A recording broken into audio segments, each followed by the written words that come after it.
sa Romano na yung kalendaryo Romano, nag-uumpisa yung araw alas 12 ng hating gabi. Pag alas 12:01, doon nagpapalit ang araw.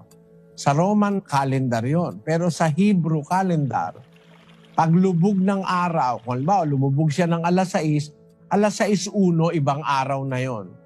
Ang reckoning ng time sa Hebrew calendar ay paglubog ng araw. Ganon doon sa Israel. Nag-umpisa yan noong bago sila umalis sa Ehipto, isang araw na yon.